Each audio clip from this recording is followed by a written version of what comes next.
Bienvenidos, bienvenidas a esta meritoria, la digestión, ¿cómo va? De almuerzo frugal.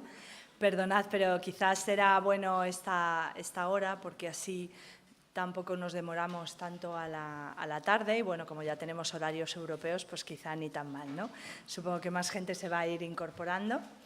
Queríamos daros las gracias a las personas que seguís desde esta mañana tan interesante, las dos mesas, y que veo caras nuevas, os incorporáis a esta tercera mesa sobre comunicación, refugio, migraciones y medios de comunicación. Y, bueno, en el fondo, abordar una tercera frontera, ¿no? Esta mañana veíamos las causas, el origen del éxodo. Veíamos también las posibilidades, las oportunidades y los retos de la acogida. Quizá la frontera de la comunicación, del relato, es otra frontera a la que se enfrentan las personas migrantes y refugiadas, ¿verdad? Que junto a el periplo, y veo aquí, periplo por salir, superar la lucha diaria con ellos, sus familias, el reto de la integración que nos habla Nicole, de la inclusión, y de pronto ver también su vida en los medios de comunicación, detalles de su vida personal, íntima, esa sobreexposición, ¿no?, de los refugiados inmigrantes. Quizá es interesante preguntarnos cómo, también lo decís esta mañana, ¿no?, en las mesas, cómo contribuimos como comunicadores, como ciudadanos y ciudadanas en nuestras redes sociales, cuando consumimos comunicación, a que ese relato sea útil para las personas migrantes y refugiadas, ¿no? Quizá esta mesa intentamos salir del todo va fatal, vamos a intentar dar un pasito más y generar una pregunta única para las personas que nos acompañan, que sea referida a lo mejor a ese cómo hacerlo mejor, cómo ser útiles en esa construcción del relato. Y nos lo vais a contestar desde el punto de vista quizá de la docencia, de la investigación, de la academia, de la reflexión, desde el punto de vista de la creación artística, ¿no?, de los medios que tenemos a nuestro alcance también para desde la creación generar esa cultura. También desde los medios masivos muy importantes, ¿no?, la televisión, en este caso la televisión pública, pero desde otros atalayas también de medios masivos, desde el periodismo alternativo, desde el fotoperiodismo, desde el periodismo crítico también, ¿no? Y lo que voy a hacer es presentar a las personas que nos van a llevar a esas preguntas, a esas respuestas, intentando tener un tiempo para el plenario. Y me disculpo de antemano con ellos y ellas, porque daría gusto hablar la tarde con vosotros. Cada uno tenéis una trayectoria y muchas cosas que decir como para dialogar en una mesa amplia, y os estamos pidiendo el esfuerzo de compartir 10-15 minutos en este debate. Pero bueno, os habéis prestado y vamos a intentar generar pistas para ese diálogo con vosotros después, ¿no? Entonces, os presento. Mireia Puyol. Mireia es directora de cine, directora de publicidad. Tienes unas piezas muy hermosas en el lenguaje comercial y también en el documental y en el cortometraje de ficción, y estás preparando tu largometraje ahora, Vera, que nos va a encantar ver. Y Mireia está muy premiada, has sido muy premiada, muy galardonada y seleccionada. Tu trabajo, Diarios del Hambre, que es una de las piezas que forma parte de la exposición Somos Migrantes, que si todavía no habéis podido ver, y en concreto esta pieza es muy hermosa, muy interesante, os recomiendo, está en la tercera planta y ahora veremos a lo mejor unos minutitos.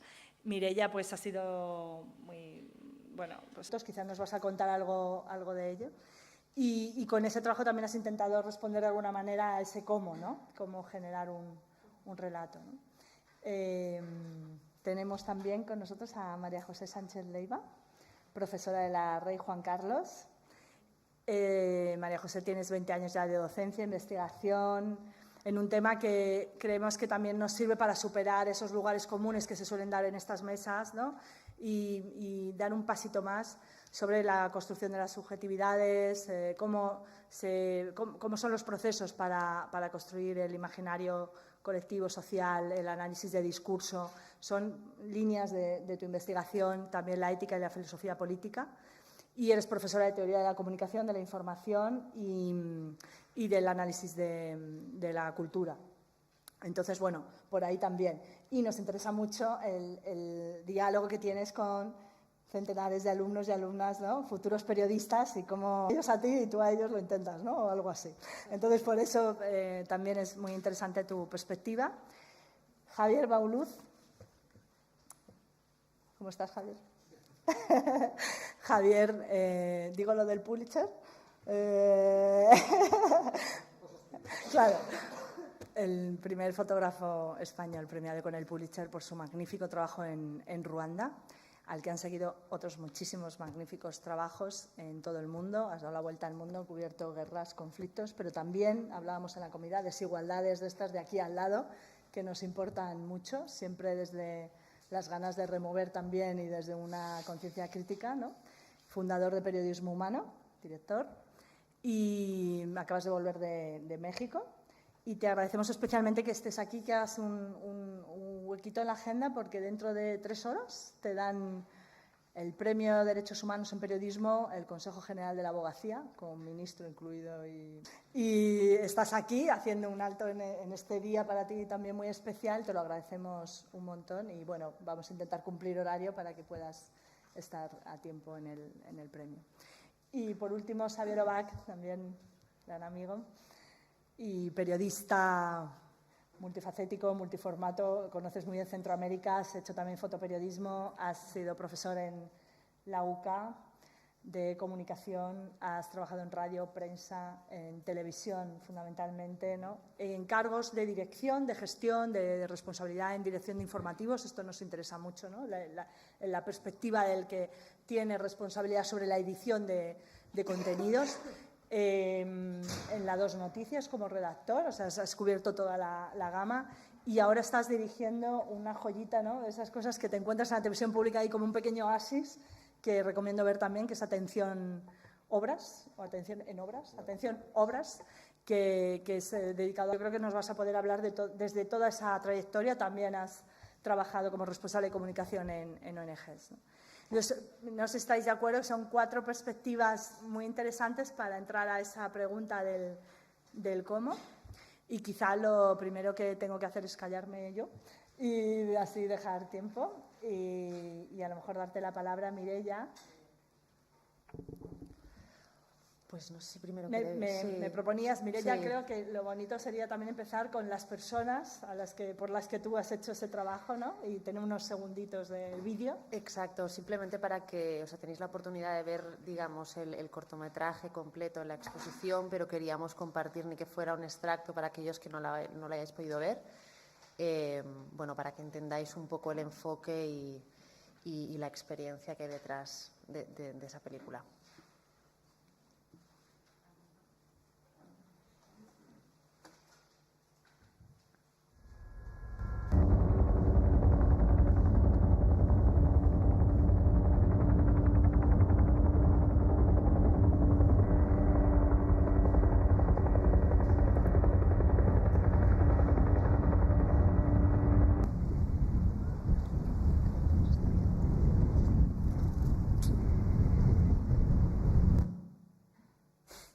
Ha habido un problema técnico.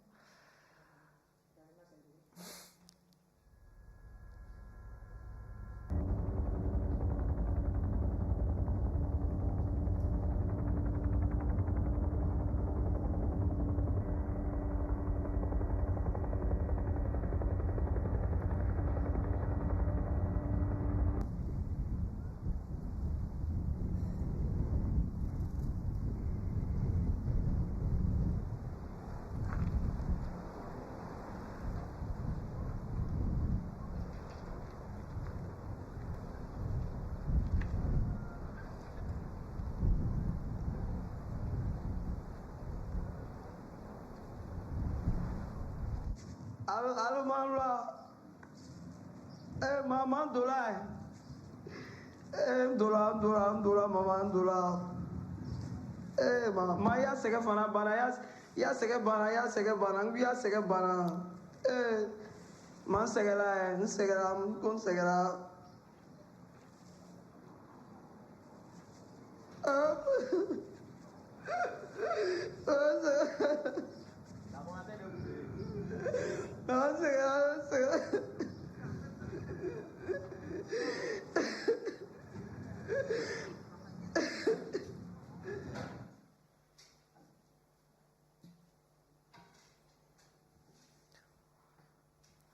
Bueno,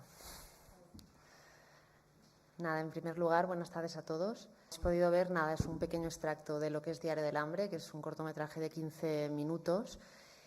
Y nada, simplemente para que entendáis, ¿no?, de dónde surge, pues, bueno, el proyecto. Yo no vengo del terreno documental, ni soy fotoperiodista, ni es mi terreno, ¿no? Vengo del mundo de la ficción, de la publicidad, de otro tipo de formatos también audiovisuales diferentes. Pero de pronto hubo, la verdad que fue a raíz de hablar con Héctor Ayuso, que es el director de un festival de Barcelona, que es el Festival Off. Me dijo, bueno, ¿por qué no haces una pieza que trate sobre el futuro? Piensa algo que tenga que ver con el futuro. Y de pronto, esto fue en el 2014, era un momento en el que los informativos, ¿no?, era diario, ¿no?, el ver los saltos, los naufragios, en fin, que sigue siendo igual ahora, ¿no? Y de pronto pensé, qué mejor oportunidad, ¿no?, para hablar justamente de las personas que de alguna manera lo arriesgan todo para, ¿no?, de alguna manera. Y de ahí, con toda la humildad y el miedo del mundo, decidí bajar a Melilla para ver en primera persona y vivir en primera persona lo que estaba sucediendo.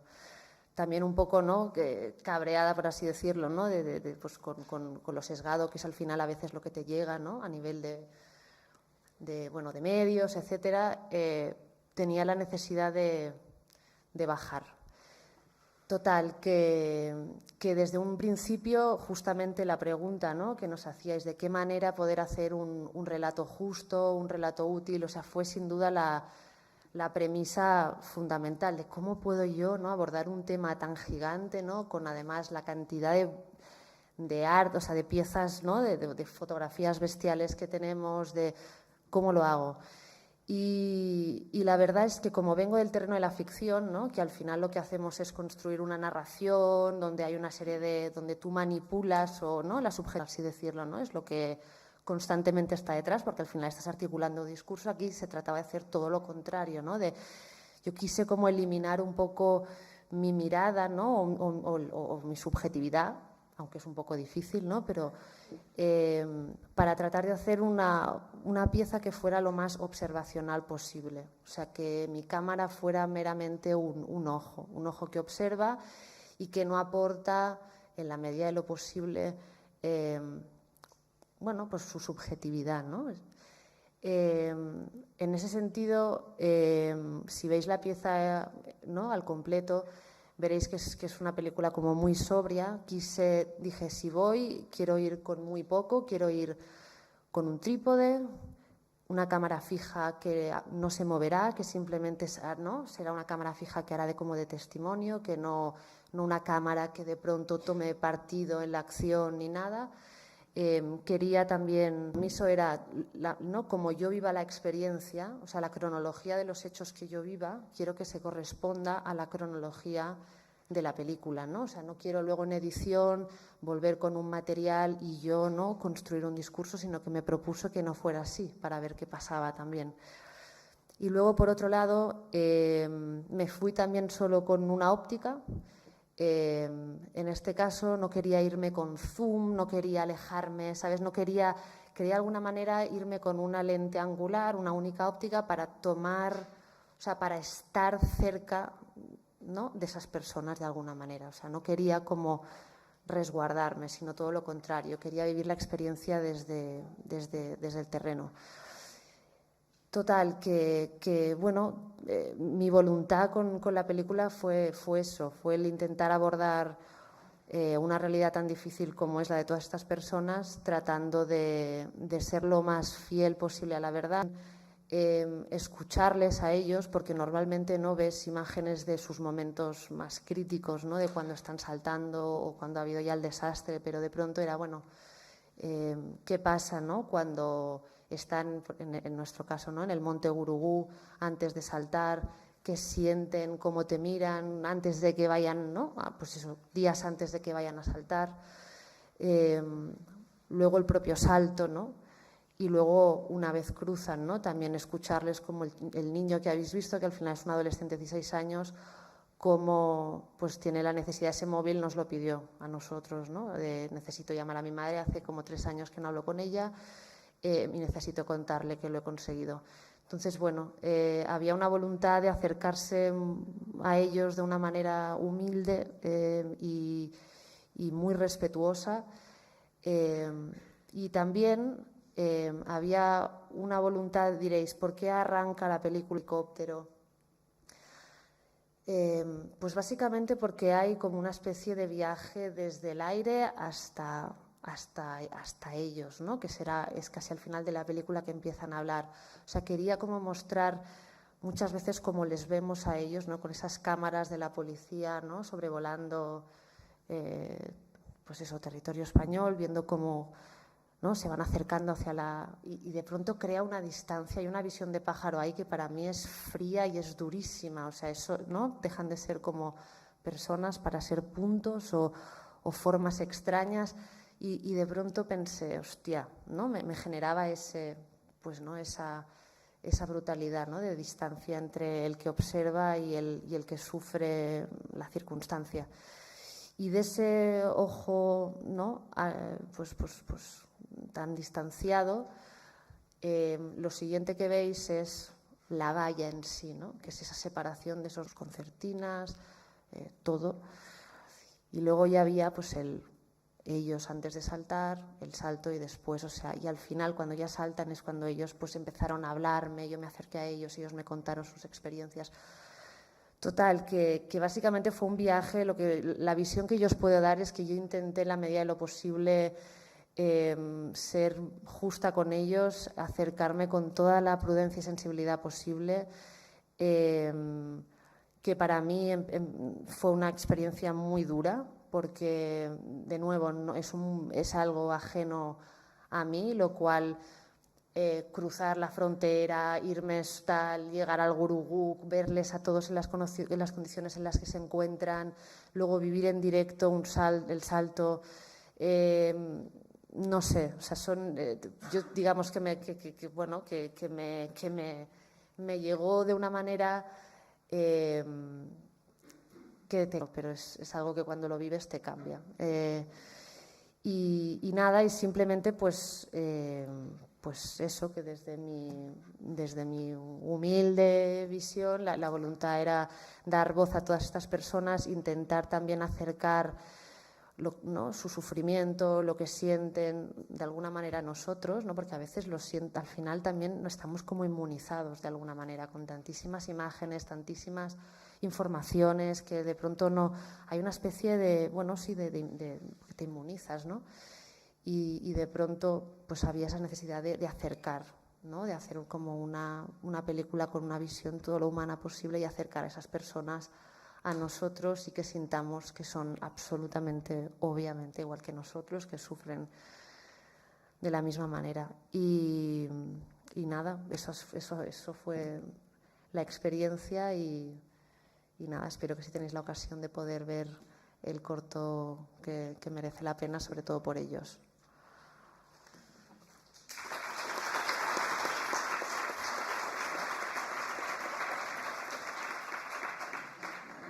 Muchas gracias, Mireia. Yo creo que sí que lo consigues, que esa mirada desde el aire, esa poesía, ¿no? Y como hay una intención de bajar luego. Sí.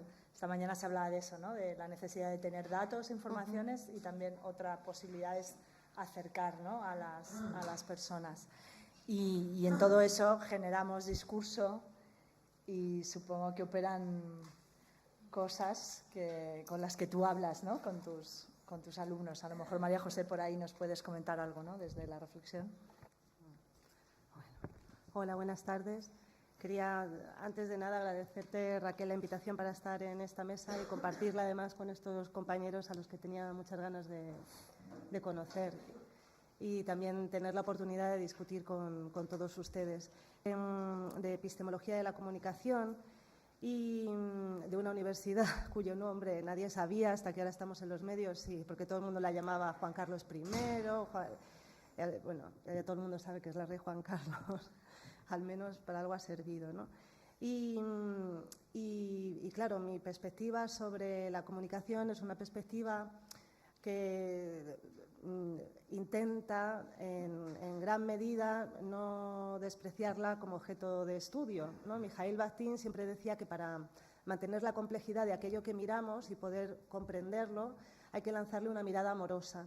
Claro, si yo observo la comunicación desde una perspectiva que la considera simplemente un instrumento deleznable, algo al servicio instrumental de no sé qué cosas y tal y que cual, eso no me permitiría ir más allá ni conocer cuáles son las dinámicas y procesos a través de los cuales se está generando sentido y se están produciendo representaciones y demás. Por lo tanto, mi mirada sobre los medios de comunicación, aun entendiendo que son, es decir, dando eso por supuesto, mi mirada intenta ser digamos, una mirada que intenta comprender qué es lo que ahí se dirime, más que describir sencillamente, bueno, pues cosas obvias que todo el mundo ya sabemos, ¿no?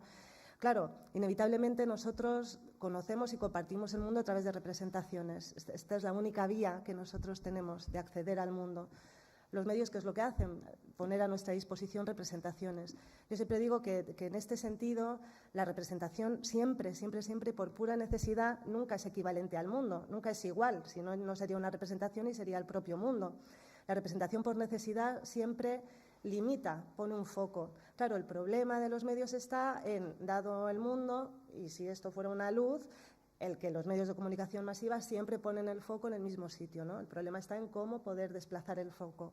Ahora, esta idea de que es posible capturar el mundo en sí y demás, desde luego es imposible, pero es ya por el propio instrumento del que disponemos para contarnos el mundo, que son las representaciones, ¿no? Entonces, desde este punto de vista, yo evito hablar siempre de manipulación que se produce, de distorsión que también se produce, pero digamos que son fenómenos particulares que no describen qué es lo que pasa, ¿no?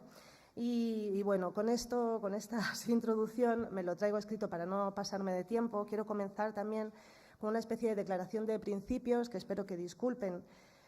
Yo me dedico a la comunicación, a estudiar la comunicación, porque comunicación quiere decir nosotros. Comunicar, desde su sentido etimológico, es poner en común.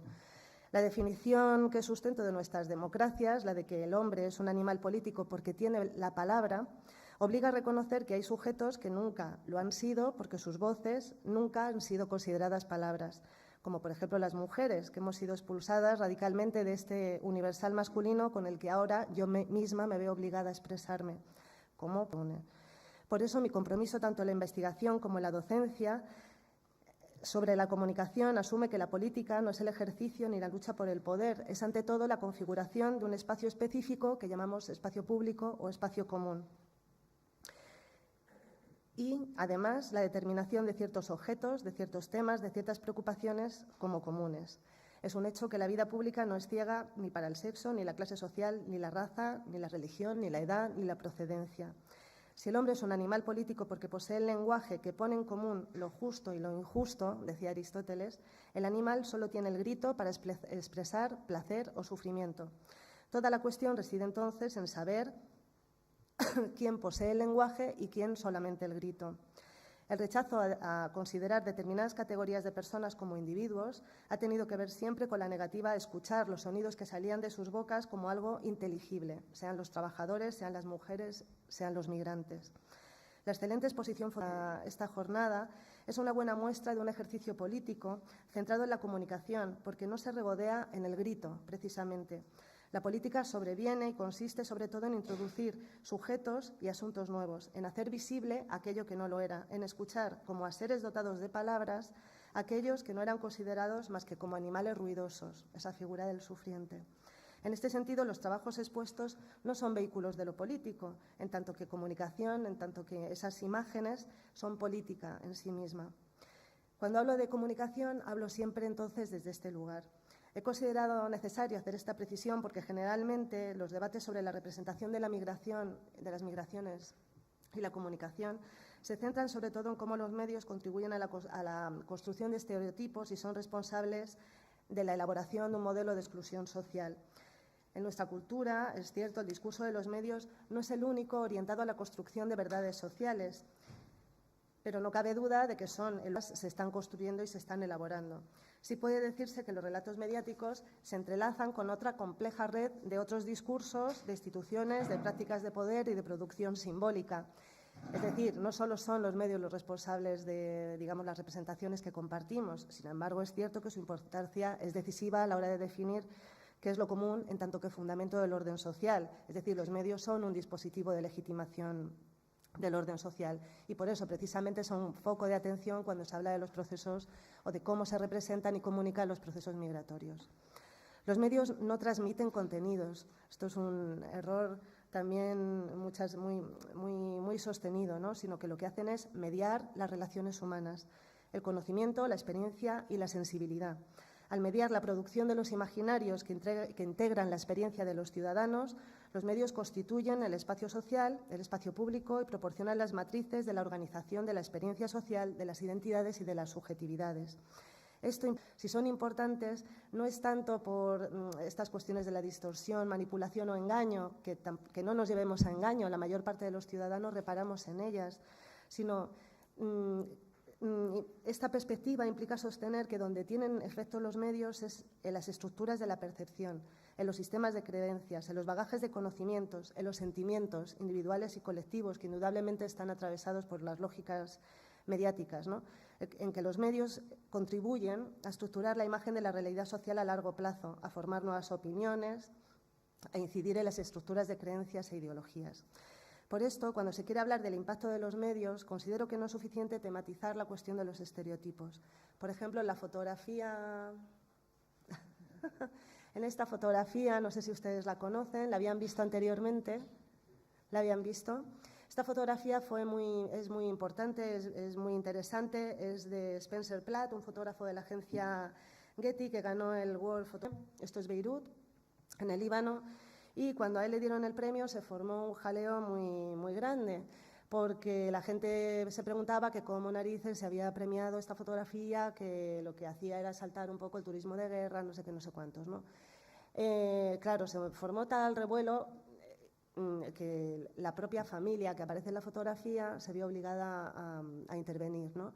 Intervino el hombre que está conduciendo el coche y él dijo: occidentales, tenéis que revisaros vuestro estereotipo de las víctimas de guerra. Nosotros somos una familia cuyo barrio ha sido destruido, hemos estado refugiados de los suburbios, que eran donde vivían, y lo que estamos haciendo aquí es ver cómo ha quedado nuestra casa, intentar localizar a nuestros familiares, amigos, etcétera, etcétera. Es decir, que donde veíamos una rubia con talante así, en fin, pijo y como despreciativo, otra carita riendo, un pañuelo de asco, donde antes veíamos eso, nuestra primera mirada es esa explicación ya nos permite ver, que es lo curioso, ¿no? En nuestra mirada, hasta que alguien nos explica que ellos son víctimas de guerra, nuestra mirada lo que nos decía era que era gente que estaba de paseo y disfrutando incluso con un espectáculo de guerra. Claro, mi pregunta aquí es ¿por qué interpretamos eso? ¿Dónde reside entonces lo que llamamos estereotipo? Porque es evidente que no es en la fotografía, es en la mirada del espectador, que es donde está el problema, ¿no? Claro, ¿cómo ha sido configurada esa mirada? Desde luego no ha emergido de la nada, ¿no? Y eso es precisamente lo que a mí me interesa indagar, ¿no? Este es un ejemplo de cómo las representaciones de alguna manera nos indican ellas mismas cómo quieren o desean ser leídas. Está claro que si lo hacemos es porque nuestra cultura nos ha proporcionado representaciones y con ella nos da pautas de interpretación de esas representaciones. Al hacer ver de una determinada manera, las imágenes no solo proporcionan las reglas que rigen la representación y el poder que las imparte. Las imágenes como esta que acabamos de ver no solo nos dan a ver algo, es evidente, sino que nos hablan de las formas específicas de hacer visible y los modos legítimos de hacer visible en una época determinada. Como decía John Berger, toda imagen encarna un modo de ver. Creo que cuando se habla de representaciones de los medios es este el aspecto en el que es preferible centrarse. Si interesa el ecosistema mediático es porque da lugar o conforma una comunidad hermenéutica, una comunidad de interpretación, es decir, una comunidad de gente sustentada en modos de interpretación y valoración compartidos. Lo que compartimos, probablemente todos los que estamos aquí y los que habitamos lo que hoy se llama cultura de masas, que es un modo de organización social que no entiende de fronteras tampoco. Son lo que compartimos, repito, son ciertas sensibilidades, emociones, estilos rituales, repertorios iconográficos, pautas proxémicas, relaciones, vocabularios experienciales. Todo lo activamos aún sin darnos cuenta, porque ya forman parte de nuestra manera de ver el mundo. Aquí es donde yo creo que reside el verdadero poder de los medios. Nos suministran conocimientos sobre el mundo, que esto es algo fundamental y una labor, claro, insustituible que realizan los medios de comunicación, pero con ello, además, nos indican el modo en que debemos organizar y categorizar esos conocimientos, de tal manera que poseen una capacidad de organizar el modo en el que la gente experimentamos el mundo. Es decir, nuestra experiencia con el mundo no es una experiencia directa, desnuda, sino que en cierta medida ya vemos y sentimos, ¿no? Lo llegamos incluso a experimentar, nuestra propia relación con el dolor, si pensamos en eso, ¿no? Ya está mediada precisamente por este conjunto de representaciones, ¿no? Claro, los medios no solo nos presentan los acontecimientos, sino que aparecen ya valorados. Aprendemos a leerlos y esa mirada ya la activamos sola. Esta mediación no siempre opera, por ejemplo, contra los migrantes, el caso de Lana en España o las vallas de Donald Trump, ¿no? Sin embargo, para cuestiones menos flagrantes, esta mediación sí que enclaustra a los migrantes en relatos discriminatorios y excluyentes. Pero lo que quiero subrayar es cómo centrarse en la mediación cultural operada por los medios desde esta perspectiva nos lleva a considerarlos los principales creadores de mitos, relatos y ritos de la sociedad contemporánea, mucho más que promotores de estereotipos. Por ello son fundamentales las representaciones y las imágenes que los medios difunden, qué duda cabe, y de ahí la necesidad de replantearnos, como Raquel nos planteaba con su pregunta, ¿no? ¿Cómo podemos hablar entonces de ciertas realidades con justicia? Y no digo verdad ni objetividad, sino justicia, porque ya sabemos que es imposible acordar un lugar social desde el que nombrar verdadero sin caer en totalitarismos varios, y que además la objetividad solo es una coartada que nos impone una visión de sentido común que nos obliga a ver un mundo compartido, aunque no lo sea. Los movimientos sociales, por ejemplo, interculturas, permanentemente se están cuestionando cómo reflejar y cómo contar. Y esto es lo que nos habla del papel estratégico de la comunicación, de una comunicación entendida como crítica. No puede entender la objetividad como el resultado de una descripción fiel de la realidad, no hace sino banalizar y oscurecer en una espiral que no tiene fin, ¿no? ¿Qué es lo que estamos entendiendo por verdad, por objetividad y por realidad, ¿no? Cuando muchas veces lo que se demanda a los medios es no, nos mienten o estereotipan y es que no nos cuentan la verdad, pero claro, eso no es decir nada, ¿no? Por eso pienso que es preferible hablar de documentos, testimonios y experiencias como la que nos ha presentado Mireia, ¿no?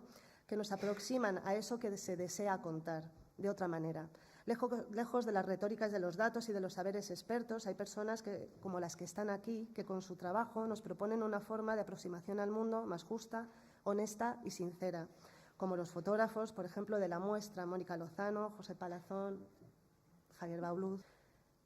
Sabemos que lo existente no agota las posibilidades de lo real y que los recortes de realidad son recortes de pensamiento. De ahí la necesidad que siempre se tiene de obligar a los medios para que hablen y representen las cosas.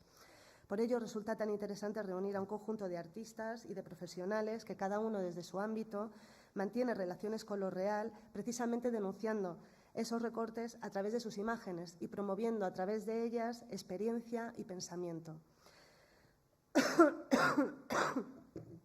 Cuando digo que lo existente no agota las posibilidades de lo real, me refiero a que aquello que existe de forma comprobable, eso que llamamos lo objetivo, no acaba con la realidad del mundo, sino que pensado adecuadamente es más bien solo una muestra de la realidad dominante, de la realidad entendida como hegemonía. Es cierto que la realidad es aquello que no podemos hacer desaparecer porque no depende de nuestra voluntad, pero también que aquello que existe, como por ejemplo la injusticia, y que por eso mismo no tiene por qué ser real. Así son las cosas y así se las hemos contado como lema, es desde luego, además de falaz, muy deshonesto. Aquellas cosas que aparecen, que nos son dadas, con las que nos configuramos las certezas de saber algo sobre el mundo, no son lo real. Contra la ingenua absolutización de lo existente, los hechos no son simplemente algo dado o natural, sino que son el resultado de una situación social que, por su misma naturaleza social, han sido construidos y formados intersubjetivamente y que por eso mismo pueden seguir siendo formados y transformados. La dominación que implica definir lo real como equivalente a lo existente no solo se ejerce por la imposición de la fuerza, sino sobre todo a través de la imposición de un espacio simbólico, como en el que habitamos, de sentidos compartidos. El discurso dominante sobre la migración nos dibuja la realidad construyendo unos relatos que se ofrecen como naturales y universales, aunque sean visiones del mundo históricas, convencionales, parciales e interesadas. Estos grandes relatos, desde luego, están al servicio de la reproducción y del contexto. Y este es el asunto, nosotros, sin quererlo, lo reproducimos, como cuando miramos esta fotografía. Sabemos, sin embargo, que no hay nunca una realidad inmune a las interpretaciones, ni a marcos, ni completamente distinta de las categorizaciones a través de las cuales esa realidad nos es dada.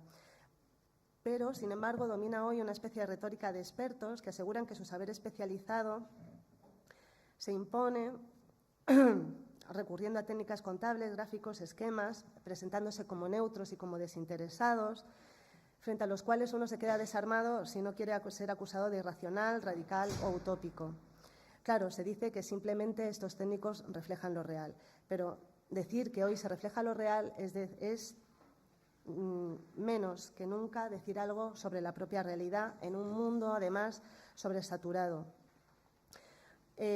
Pienso que precisamente el esfuerzo o reflexionar sobre estas cuestiones debe residir en cómo la creación debe ser un lugar de resistencia y la imaginación una responsabilidad ineludible de aquellos que nos elaboran las imágenes a través de las cuales compartimos el mundo. Se trata esencialmente de lo que yo llamo una moral de la invención, siguiendo a Brecht, es decir, de insertar una pregunta dentro de una evidencia. Algo considero imprescindible en un mundo como el de hoy, que se piensa que es transparente por la sobreabundancia de información. Pero claro, lo evidente, como decía Roland Barthes, es violento, aun si esta evidencia está representada democráticamente. El verdadero esfuerzo, pienso, consiste en detenerse a pensar el problema fundamental de qué es lo que se quiere representar y de qué modo se elige para tal fin. Es por eso que siempre reivindico lo que yo llamo el esfuerzo por decir, frente al decir bien intencionado pero fallido o al decir bulímico de la sociedad de la información. Considero, como he dicho, que la creación es precisamente un lugar de resistencia y la imaginabilidad ineludible para cualquier comunicador. Y cualquier comunicador, no me estoy refiriendo solo a los artistas, ¿no?, sino también a los periodistas. Este esfuerzo pasa no por sugerir la identificación, sino por promover una visión comprometida con el sufrimiento, sin que se proponga que esto deba hacerse bajo la mirada de un ideal normativo que podríamos llamar moral, a la antigua usanza. Es preciso reivindicar una mirada interrogante, la del desconcierto, que es lo que nos sucede con muchas fotografías de la muestra, y aún así profundamente comprometida con las emociones de los otros representados. Este planteamiento que hago propone la necesidad de reflexionar sobre cuáles entonces deberían ser los ideales normativos que nos permitan no ya contemplar para tener compasión, sino precisamente para la acción, ¿no? Un contemplar que no nos inmovilice precisamente por el dolor o el estupor, sino que nos movilice, ¿no? Nuestra reacción ante la experiencia de ver o sentir un grito de dolor o una injusticia no tiene que movernos a la compasión o la comprensión, sino precisamente de nuestra posición frente a aquello que es evocado. Lo hablábamos antes con Javier Bauluz, cómo precisamente determinadas imágenes tienen esta capacidad de no paralizarnos, sino de todo lo contrario, hacernos pensar, ¿no? Las representaciones, por eso, porque son precisamente modos de indicación y de invención de lugares políticos, espacio social, ellas mismas precisan rigor, exactitud, sinceridad y honestidad, es decir, generar lugares en donde pueda emanar la justicia social. Como ven, no traigo ninguna respuesta mágica ni soluciones mágicas a la propuesta que hablaba Raquel, solo hablo de creatividad, de imaginación y de justicia, y esto es de lo que yo les hablo a mis alumnos, entendiendo que, claro, hay que tener en cuenta varias cosas. Los medios son empresas, y está claro, y los medios no tienen una función pública, excepto la televisión, los medios públicos, ¿no? Los medios son empresas privadas que quieren conseguir beneficios, cuya plusvalía tiene una dimensión, digamos, tiene un motor fundamentalmente económico. Hay que partir de ahí y hay que partir también de las penosas condiciones en las que hoy se está ejerciendo la profesión, que obligan a una mala información por los pocos recursos económicos que se están dando. Ya no hay, en fin, ya no quedan prácticamente profesionales, pues porque no porque no se considera necesario tener que pagarles, pero aún así esto no puede ser una excusa para decir se hace lo que se puede o bueno, yo al menos voy a intentar ser original. Pienso que todo profesional, por muy lamentables que sean las condiciones en las que trabaje y por muy, en fin, y por muy condicionante que sea el contexto en el que desempeñe su labor, esta exigencia de creatividad y de imaginación son necesarias, es decir, de desplazar el foco sobre el mundo, de mover el foco, ¿no? De si siempre enfocamos de este lado, vamos a intentar hacerlo desde otro. ¿Cómo se puede hacer? Deshaciéndonos de las rutinas a través de las cuales vemos el mundo. Y esto solo se puede hacer a través de un esfuerzo deliberado, ¿no? Primero hay que tomar conciencia y después dedicarse a ello. Y esto generará a su vez una rutina y entonces el profesional ya aprenderá también por sí mismo a que esa mirada que cuestione y que permita desplazar el foco ya le salga sola. Perdón que me he extendido mucho. Muchas gracias.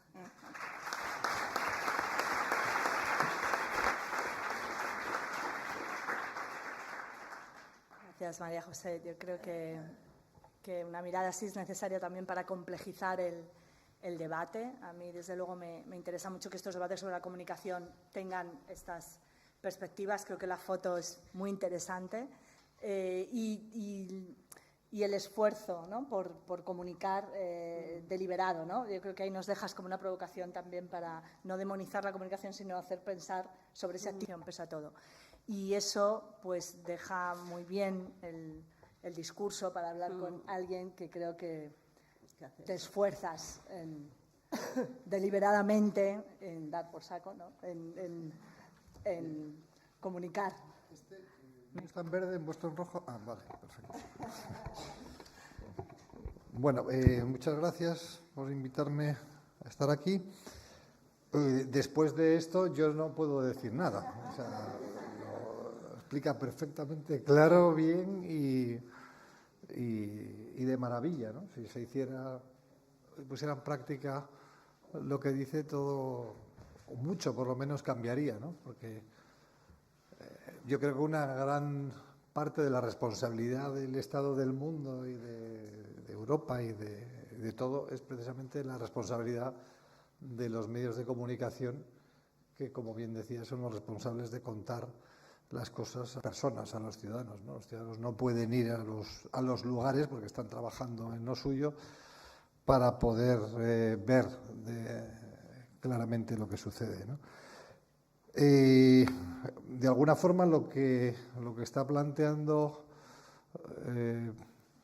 la compañera es una de las cosas que intentamos en Periodismo Humano hace ya, pues en 2010, cuando esto de hacer periodismo en Internet, intentar que fuera de calidad y profesional, era como, nos miraban como si fuéramos marcianos. Y surgió básicamente de la necesidad de muchas de las cosas que acaban de explicar, ¿no? De cómo se estaba mirando el mundo, cómo se estaban mirando las personas, cómo se estaban mirando y contando la migración y otro montón de historias, ¿no? Y hubo un momento en que decidimos que eran, porque antes no había habido una posibilidad real de que los periodistas tuviéramos acceso a los medios de producción y a los medios de distribución de la información de una manera, digamos, muy económica. Antes siempre dependías de pasar por todos los filtros de los dueños de la rotativa de 1.000 millones de pesetas, por los dueños de las antenas de televisión, etcétera, y siempre eran los mismos los que tenían el megáfono por el mango, ¿vale?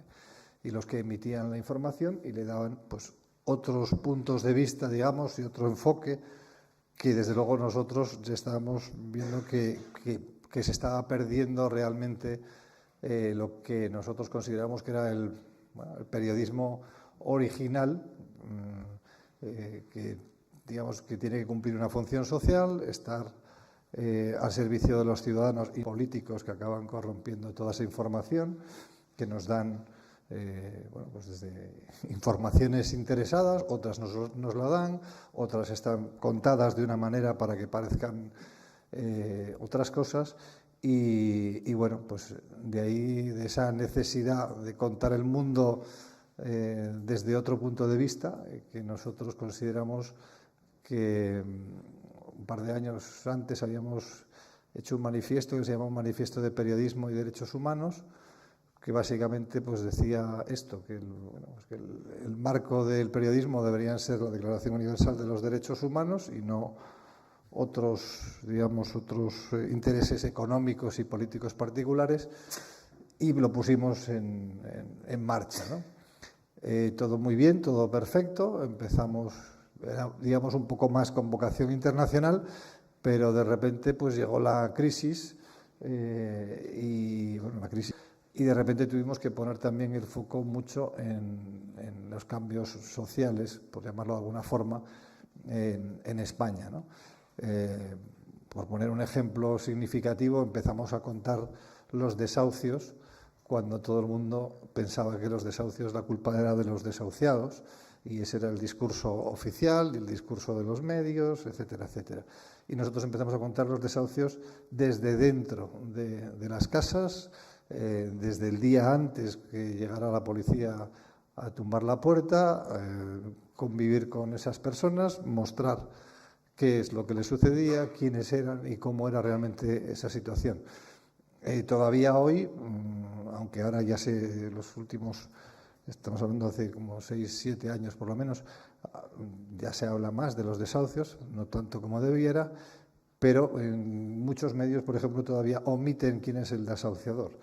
Entonces pueden poner, pues, ya no sé dónde, pam, pam, pam, pam, y el que desahucia es una entidad bancaria, ¿vale? No tiene nombre ni apellido, porque, pues en gran medida porque, bueno, pues los mayores financiadores de la mayoría de los medios de comunicación se financian a través de la publicidad, y los grandes bancos y las grandes empresas pues son los que más dinero les dan para eso. Y entonces, bueno, pues digamos que hay cosas que están muy mediatizadas, por decirlo suavemente, a través de esos mecanismos, ¿no? Bueno, puedo seguir hablando horas, pero básicamente yo creo que como deberíamos, o por lo menos como nosotros y yo desde hace mucho tiempo queremos contarle las cosas, sobre todo pues el tema, por ejemplo, de la migración, de los refugiados, bueno, o de los desahuciados, me da lo mismo, de los nadies que decía Eduardo Galeano, pues es en gran medida lo contrario de cómo se está haciendo, ¿no? Esas imágenes que mostraba antes desde el helicóptero por la noche de los migrantes caminando por el monte, como masas, como números, como algo amenazador, ese es exactamente el tipo de imagen que provoca en la gente, esa imagen se utiliza para provocar en la gente el miedo, para empezar, y bueno, y ahora hablaré un poco más en esa línea, ¿no? Y bueno, nosotros lo que hemos hecho siempre es, bueno, pues aplicar lo que decía Robert Capa: si tu foto no es suficientemente buena, es que no has estado suficientemente cerca. Además, interpretándolo no solo cerca físicamente, que también mejor lo vas a entender cuanto más cerca estás y por lo tanto mejor lo vas a contar, sino de alguna manera, llamémosle emocional o psicológico, bien de lo que estás viendo y de alguna forma viviendo, aunque sea como testigo, para poder contarlo y transmitirlo mejor, sea en fotografía o en cualquier otro formato, pero por ejemplo en fotografía. Yo siempre he intentado hacer fotografías, ya lo he dicho más veces, que vayan al corazón o a la cabeza, pero no al estómago, es decir, que no provoquen un rechazo, sino que te hagan pues, pensar o sentir algo sobre lo que estás viendo. Y básicamente, y es lo fundamental, creo, es un truco tan sencillo como si mostramos a las personas como lo que son, como personas, tal vez las otras personas puedan entender mejor lo que pasa con esas personas.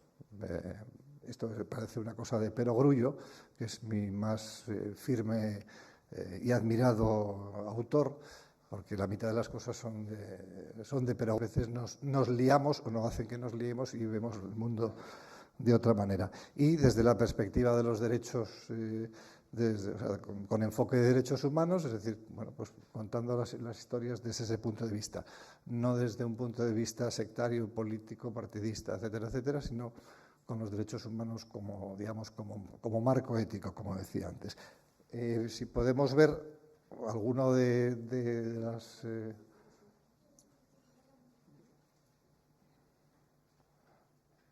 Aquí vais a ver unas pequeñas fotos de distintos conflictos aquí y allá, y luego fotos de migración y de refugiados. Bueno, este último año y medio he estado más de 150 días por... Bueno, esto es Palestina, como podéis ver. Esto es en Bosnia, en Sarajevo. Esto es en Gijón. Esto es en Ruanda. Guatemala.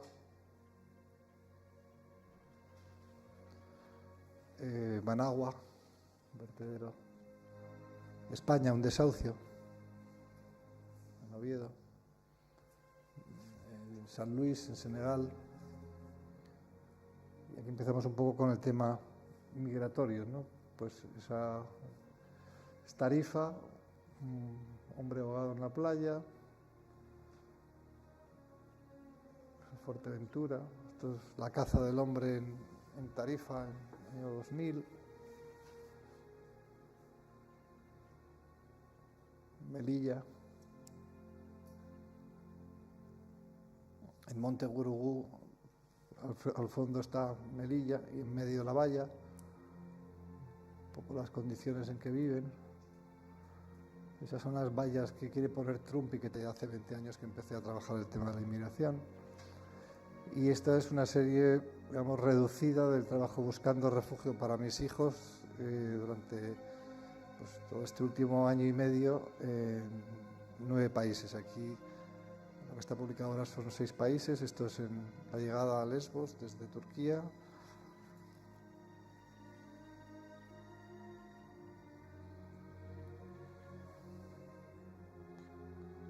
Uno de los miles de ailanes que hubo después de Ailán.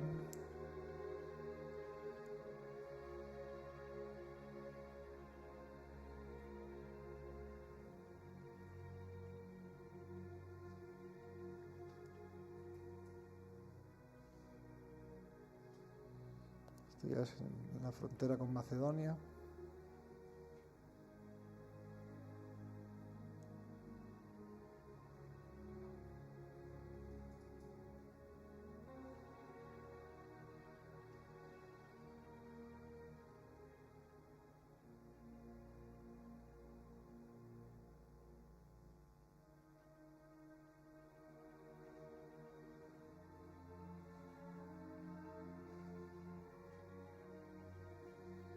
Hungría,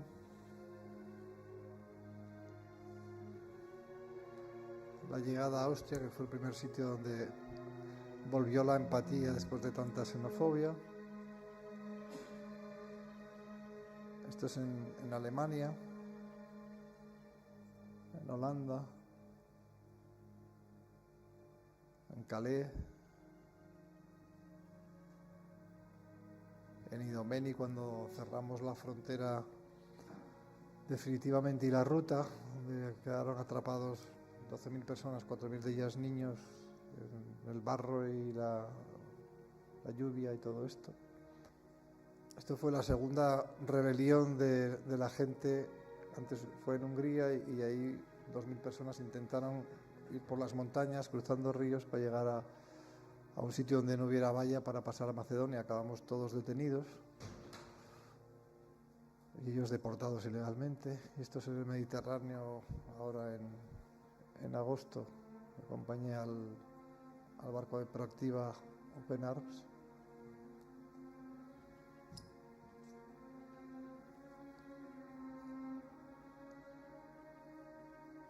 Y esto, nada, pues hace unas semanas en México, algunas todavía no he tenido tiempo ni de editar, pero bueno, esta crueldad que es dejar hablar con los familiares pero que no se puedan tocar durante 2 días al día, y esto es en Tijuana, el muro que entra al mar. Bueno, es una pequeña muestra de algunas del trabajo que estoy haciendo todavía. Bueno, como veréis, aquí, digamos, esas imágenes de masas o que se ven como cifras, como números, como ese intento que se hace muchas veces desde los medios, desde la política, de convertir al otro en, yo digo un verbo que me he inventado que se llama cucarachizar, ¿no?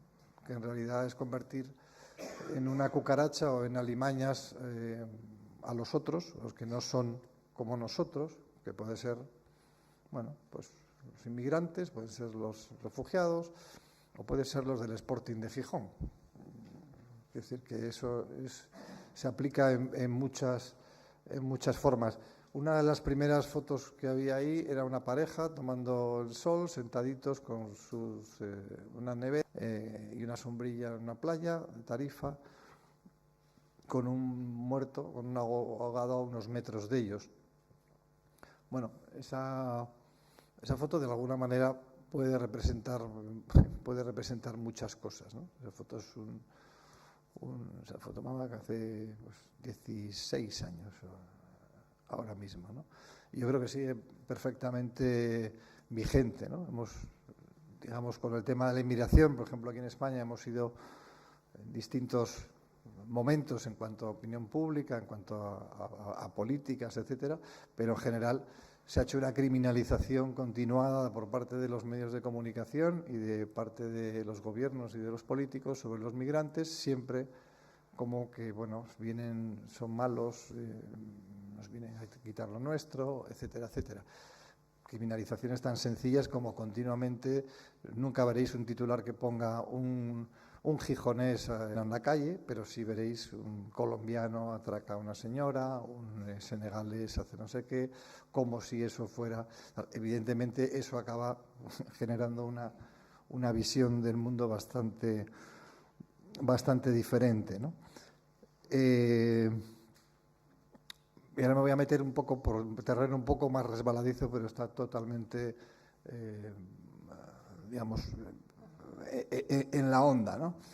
Yo no sé si os habéis dado cuenta de que desde que se empezó el éxodo de los refugiados, este último éxodo, a pesar de que, por volver un poco atrás, en España creo que son más de 6 millones de migrantes que hemos recibido desde los últimos 20 años, digamos, desde que empecé a trabajar con el tema en Ceuta. No ha habido grandes problemas en nuestra sociedad con los inmigrantes, bueno, pequeñas cosas, no sé qué, pero no ha habido grandes problemas, sobre todo para un volumen de 6 millones de personas. Ahora es un gran problema traer a 16.000 refugiados que tienen derecho, que se comprometió el gobierno español hace ya 1 año y medio y que yo no sé por cuántos van, pero unos días antes de las elecciones, no recuerdo si fue de las primeras o de las segundas, habían traído a 18 personas de los 16.000 en 1 año. Bueno, creo que es eso que ya dicen, falta de voluntad política, que no nos da la real gana de hacer lo que tenemos la obligación, tenemos el compromiso, etcétera, etcétera. Yo no sé si os acordáis que hubo una ola como de empatía ciudadana al principio de todo el tema de los refugiados, cuyo clímax más o menos se puede decir que fue el momento de la fotografía esta de Aylán, ¿no? Del niño aparecido muerto en las costas de Turquía, y que yo creo que fue los gobiernos europeos no se atrevieron a cerrar la ruta a todas estas gentes. Eso y el posicionamiento claro y único de la señora Merkel, con la cual puedo no estar de acuerdo en muchísimas cosas, pero que fue la única, el único gobernante o la única gobernante en Europa que decidió que tenían el derecho a ser acogidos y además cumplir también con la humanidad más básica, ¿no? Alemania es quien más, ahora mismo qué cifra deben de tener, pero 800.000, 900.000 del 1.200.000, o ya las cifras varían, ¿no? Se los ha quedado Alemania y el resto de Europa, la mayoría, mirando para la luna, incluyendo España. Esa ola de empatía que hubo ahí, en noviembre de 2015, del año pasado, cambió absolutamente ante aquellas titulares en todos los medios, televisiones, etcétera, etcétera, que eran básicamente algo así como: todas las mujeres rubias de Colonia han sido violadas por refugiados esta noche. ¿Vale? Eso es el mensaje, digamos, que se lanzó absolutamente y que llegó, que por supuesto luego era absolutamente incierto. Ese fue el comienzo del meter miedo a los refugiados y luego la posterior ya criminalización cuando los atentados de París, los atentados de Bruselas, etcétera, etcétera. Bueno, si tú a la gente le dices los otros, que no son los nuestros, vienen a violar a las mujeres y vienen a matar a tus... si te lo están diciendo tus informadores, digamos, tus medios de comunicación, de alguna forma tus gobiernos y de alguna forma muchos, por otras partes, incluso por redes sociales, etcétera, etcétera. Es decir, cuando sube la xenofobia y el discurso de la xenofobia se extiende de una manera y se convierte ya en un discurso del odio al otro, lo que está produciendo ahora mismo es algo que a mí me produce mucho miedo, la velocidad que lleva el cambio de esa lucha que yo viví en el camino directamente entre la xenofobia, la empatía y la xenofobia, como digamos entre esos dos conceptos, y la victoria depende de quién gane esa lucha en Europa, será el clase de Europa que vayamos a tener en el futuro. Los humanos o la Europa creo que a las cosas hay que ponerles nombre de un nuevo fascismo.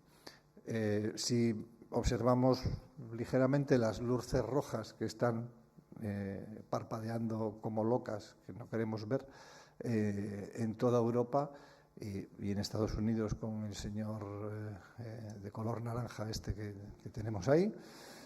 En 3 meses son las elecciones en Holanda, donde seguramente vaya a ganar un candidato que su discurso es de que los musulmanes fuera de Holanda. En Francia va a ganar, pues digamos, la derecha, ultraderecha, claramente con un discurso absolutamente xenófobo. En Hungría ya no os cuento cómo están, porque eran xenófobos hasta conmigo, que soy alto, rubio y de ojos azules.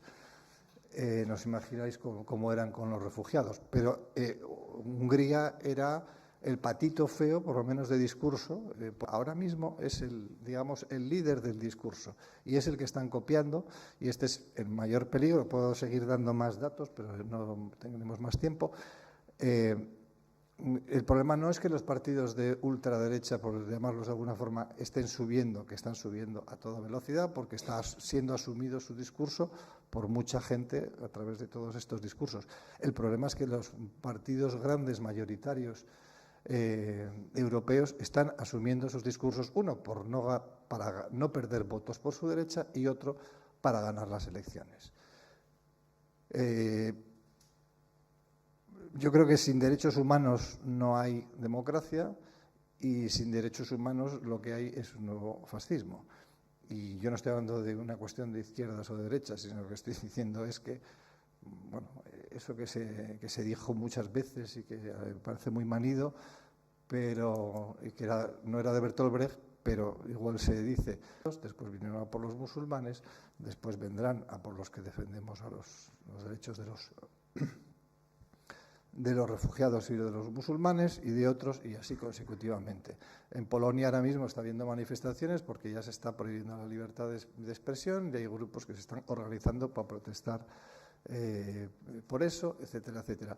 Y vuelvo a insistir y termino. La velocidad de este cambio me parece muy rápida. No estamos hablando de, no, dentro de 8 años o de 10. No, estamos hablando de que este año, este mismo año que viene, toda Europa puede cambiar de quiénes van a gestionar el poder ejecutivo en muchos de estos países. La última vez que en Europa tuvimos, en Austria, a 46% ha quedado el candidato de extrema derecha, ¿vale? La última vez que tuvimos una cosa parecida, alguien ganó las elecciones democráticamente, Adolfo. Luego ya vimos lo que hizo, ¿no? Entonces, yo creo que o la sociedad de alguna manera empieza a tener claro esto y a movilizarse y a oponerse a esto, o nuestro futuro lo veo. Yo ya estoy pidiendo asilo en Canadá. Gracias.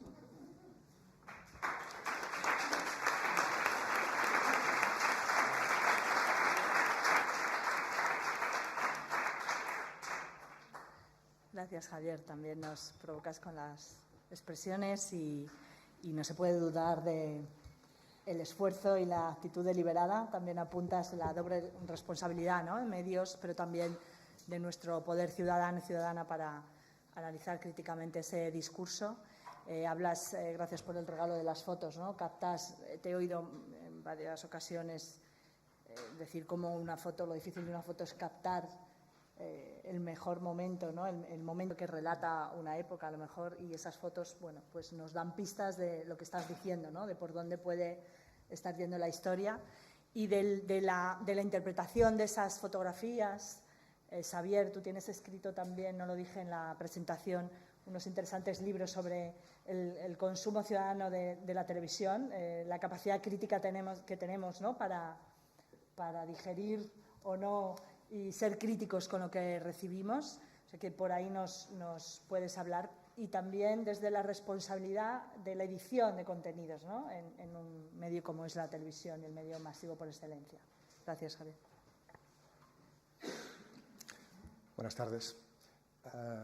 No sé si, eso es, gracias. Bueno, estoy encantado de estar aquí con vosotros y de compartir un punto de vista, el mío en este caso, para escuchar también el de todos vosotros. Un punto de vista que está en construcción y que al menos en estos últimos años ha experimentado 3 cambios de rumbo, ¿verdad? Y vengo aquí básicamente pues un poco a relataros mis dudas personales y cómo he afrontado estas dudas sin terminar de resolverlas.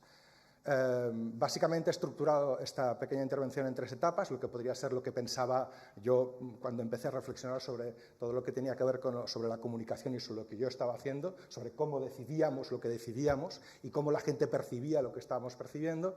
Lo que entiendo yo, cómo leo qué pasó cuando el esquema emisor-receptor, que había sido el paradigma de comunicación que había reinado en el mundo de la comunicación durante la segunda mitad del siglo XX, saltó en pedazos con todo lo que tiene que ver con que todos somos emisores y receptores a la vez.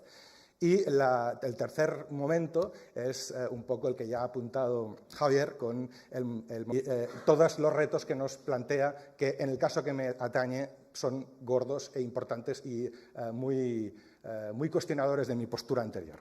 Bien, vamos al principio. Raquel nos hablaba del relato sobre la migración, un relato que obviamente tiene como varias patas, ¿verdad? El relato arranca de una realidad, que es la que hemos podido ver en el vídeo que nos han puesto al principio, en las fotos de Javier también, etcétera, etcétera. Tiene un vehículo, un testigo que está allí, que es el que en un primer momento tiene voluntad de comunicar lo que está pasando.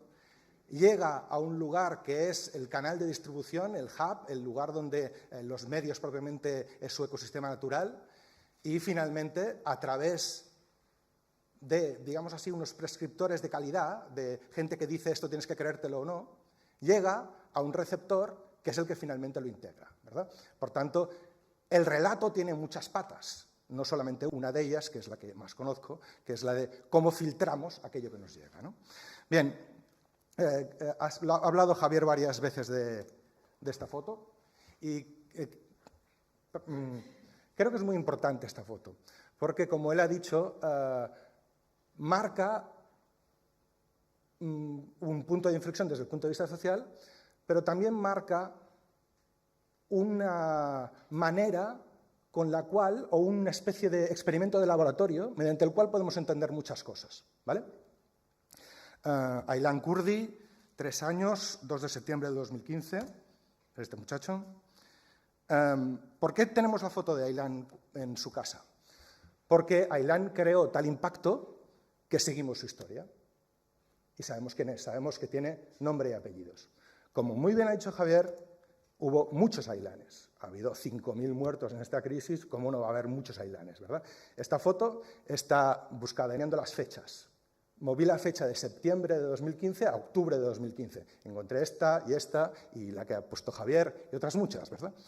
¿Por qué Aylan genera lo que genera, verdad? Y el resto de las fotos no lo generan. ¿Por qué los medios elegimos unas cosas y otras cosas no, verdad? Y aquí es donde encontramos como una especie de conflicto de lógicas. Conflicto de lógicas que tienen que ver, por un lado, con lo que nosotros, y yo me considero parte de este colectivo, entendemos que debe ser la comprensión del mundo, un mundo que estructuramos a partir de la justicia, un mundo que estructuramos a partir de nuestra capacidad de ser empáticos con el ser humano, de ser capaces de construir un mundo mejor, choca, como muy bien decía María José antes, con una lógica que no es la de los medios, ¿verdad? ¿Cuál es la lógica entonces de los medios? ¿Cuáles son las reglas del juego? Las reglas históricas del mundo periodístico de toda la vida y las reglas, como también decía María José muy bien, del sostenimiento del negocio. Por ejemplo, primera regla, la novedad es noticia, la repetición no. Aquello que ayer me sorprendió, si hoy me vuelve a sorprender con lo mismo, no me sorprendes, por tanto, pasa página, no me interesa.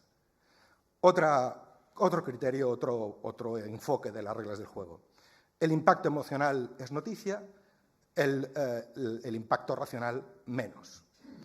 Aquello que tiene imágenes tiene un valor que es n veces superior a aquello que no lo tiene. Por tanto, aquello que puedas ilustrar, que puedas impactar, que puedas generar un relato a partir de lo que ves, seguro que tiene más posibilidades de ser comprado en este mercado de la información que otra cosa que no tiene imágenes. Aquello que tiene una historia personal detrás vale más que lo que no la tiene. Y si con Aylan todavía no la tenemos, aquello que es más fácil de explicar será más noticia que lo que no lo es. Esta mañana una redactora del programa que dirijo me ha intentado explicar un lío que hay con unas joyas que resulta que se fueron en una exposición temporal a Holanda.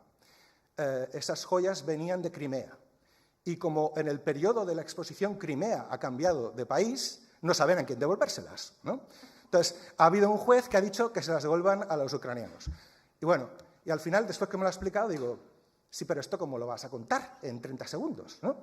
Y dice, pues no lo podremos contar, total que la noticia se ha caído. O sea, a mí me parece muy cachondo lo de las joyas, pero no puede ir porque es tan complejo de explicar en el escaso tiempo que tenemos, sobre todo en 3 rótulos dentro del programa, que no lo vamos a contar. Bien. Si se parecen a nosotros, es noticia. Si tienen la piel de otro color, lo es menos.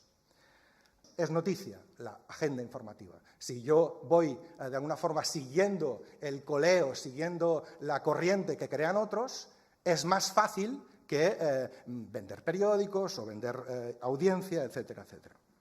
Si hay alguien de aquí implicado, será más noticia que si no lo está. Si va a generar ventas en mi medio es noticia, si va a generar rechazo no lo es. Y finalmente, si concuerda con la línea ideológica de mi medio es noticia, si no concuerda, menos. La verdad es que no puedo simpatizar más con la frase de María José de que la objetividad no existe, porque cuando estamos de alguna forma relatando los motivos por los cuales los medios de comunicación nos hacemos eco de unas cosas y descartamos otras, está claro que ámbito circunstancial supera claramente al ámbito de lo que es factual, el ámbito de los hechos, ¿verdad? A mí me gustaría centrar este debate sobre lo que se elige y lo que no en un entorno que se parecería mucho a un mercado. Contra la fotografía de Aylán estaban compitiendo ese día 3.000 fotografías, hechas por gente como Javier y fotoperiodistas de todo el mundo, ¿verdad? Y la fotografía de Aylán tuvo que hacerse hueco a codazos para conseguir ser la primera. Y esto sucede todos los días. Todos los días hay una pugna por el espacio, una pugna por el tiempo, en el cual muchas noticias compiten entre sí en un mercado. Y todas estas cosas que os he estado relatando ayudan a que las noticias suban o bajen en lo que es su cotización, vamos a llamarlo así, ¿verdad? Me interesa mucho estas 3 portadas que he elegido. Son de 3 periódicos británicos, porque muchas veces tengo yo la sensación de que se sobreestima este último aspecto que he estado relatando dentro de la lista de criterios, que es el de la línea ideológica del medio, ¿verdad? Fijaos en el Daily Mirror, el Daily Mail y el Sun, ¿verdad? Daily Mirror, periódico que se posicionó claramente el mantener unida a la Unión Europea con Gran Bretaña. En cambio, el Sun no. El Sun es el de la famosa portada del Believe in Britain y tampoco lo hizo el Daily Mail, ¿verdad? Periódicos que no tuvieron ningún empacho en hacer portadas como estas, donde el Daily Mail acusaba a Cameron de ser absolutamente incapaz de mantener sus acuerdos con la Unión Europea en materia de migración y tener la migración británica completamente descontrolada. Elemento que fue clave para que un N% de los ciudadanos británicos dijeran que no querían seguir perteneciendo a la Unión Europea. ¿Por qué? Porque la cuestión migratoria fue central. Fue central entonces y lo va a seguir siendo en todas las elecciones que quedan, vamos a decir así, de los próximos 10 años. Por tanto, no desconozcamos, y ahí vendré luego con la tercera parte de mi intervención, todo lo que tiene que ver con un asunto que aquí podemos enfocar desde un punto de vista humanitario, pero que tiene una repercusión desde el punto de vista político y estructural, diría yo, gravísima. No nos coloquemos al margen del asunto, estamos en el centro del debate, ¿vale? Bien.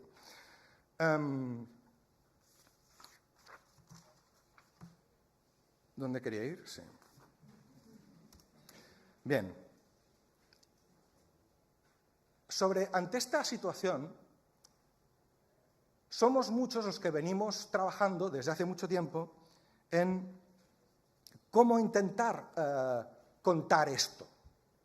En los tiempos que yo he trabajado en el entorno de las ONGs, nos esforzábamos mucho en respetar el código de conducta con respecto a las imágenes de la gente del tercer mundo, ¿verdad? Y con toda sinceridad, yo estoy seguro de que la foto de Aylán se carga la mitad de los puntos del código de conducta, ¿vale? He subrayado unos cuantos aquí, el tema de la imagen catastrófica, el tema de ignorar las causas y consecuencias, pero para mí la parte más grave de la foto de Aylán tiene que ver con la distorsión. De centrarnos en un solo caso e ignorar la realidad de conjunto de la inmigración provoca una situación que desde el punto de vista de lo que es el mensaje a mí no me gusta, ¿vale? Antes hablaba Javier de la ola de empatía que esta fotografía genera. Yo hubiera dicho lo mismo hace exactamente una semana. Pero hace una semana tuve la enorme suerte de escuchar a un dramaturgo británico que se llama Declan Donnellan, no sé si lo conocéis. Pues dio una conferencia en Madrid y Donnellan, hablando de Shakespeare, me toca mucho hablar de Shakespeare últimamente, contaba lo que para él es la diferencia entre la empatía y la simpatía. Y dije, cielo santo, este hombre está dando la clave de interpretación de tantas cosas en este mundo, ¿no? Y él lo hacía hablando de Romeo y Julieta y Lady Macbeth, ¿vale? Entonces decía que hacer Romeo y Julieta es relativamente fácil. Es decir, hacer que la gente, el amor de Romeo versus Julieta y viceversa es relativamente sencillo. ¿Por qué? Porque al final lo que estás proyectando parte de ti mismo en la persona que estás delante. Estás, de alguna forma, ignorando su propia identidad y proyectando la tuya sobre ella o sobre él, ¿verdad? En cambio, dice él, lo más interesante de Shakespeare es Lady Macbeth. ¿Por qué? Porque Lady Macbeth, que es una asesina, una tía maquiavélica, una persona que es capaz del mal mayor, ¿verdad?, en el relato de Shakespeare se convierte en alguien con una enorme capacidad de remordimiento y que mientras su marido va cabalgando hacia el desastre final, ella es capaz de decir, cielo santo, lo que hemos hecho. Con lo cual Shakespeare lo que está intentando colarte es el discurso de la empatía. Incluso aquella persona con la que no coincides en nada es merecedora de que al menos la escuches para entender sus argumentos, ¿verdad? De ahí lo de la empatía y simpatía. Entonces, ¿qué es lo que provoca la foto de Aylán? La foto de Aylán provoca una catarata de simpatía. ¿Por qué? Porque Aylán no habla, y porque Aylán es pequeño, y porque Aylán podría ser mi hijo. Es decir, hay una oleada de identificación conmigo mismo, migrantes, y por eso pasa lo que pasa. Es verdad, cuando Aylán tiene 15 años, cuando Aylán tiene barba, y cuando Aylán protesta porque tiene comida, o cuando intenta cruzar la frontera, ya no nos hace tanta gracia, y la vamos a recibir a patadas, como la colega de la televisión húngara, ¿no? Si no recuerdo mal. Bien, quiero deciros, que al final todo lo que tiene que ver con la comprensión del hecho, al final nos hace una foto de nosotros mismos. Y eso para mí es muy importante por lo que voy a intentar contaros después, ¿verdad? Bien, fin de la primera etapa, la interpretación de lo que tiene que ver con los hechos, digamos así, mi antigua forma de pensar con respecto a la situación que me llevó, como bien ha dicho Raquel, a escribir un par de libros sobre cómo tenía que ilustrarse, cómo tenía que enseñarse el mundo de los medios de comunicación, en concreto la televisión, que es mi campo, en el aula. Bien, en todo este campo yo hacía un hincapié enorme en que el receptor consciente del menú mediático que se comía. Es decir, que como los medios de comunicación no los vamos a cambiar porque su lógica es enormemente potente, tenemos que hacer un esfuerzo educativo, en este caso, porque los receptores seamos gente cada vez más crítica, cada vez más capaces de ver el conjunto de la situación y no solamente conmovernos con las fotos, sino ser capaces de superar la barrera de la conmoción. Hasta ahí la primera parte. Las cosas han cambiado mucho en este siglo XXI. Un segundo. Las cosas han cambiado mucho en este siglo XXI.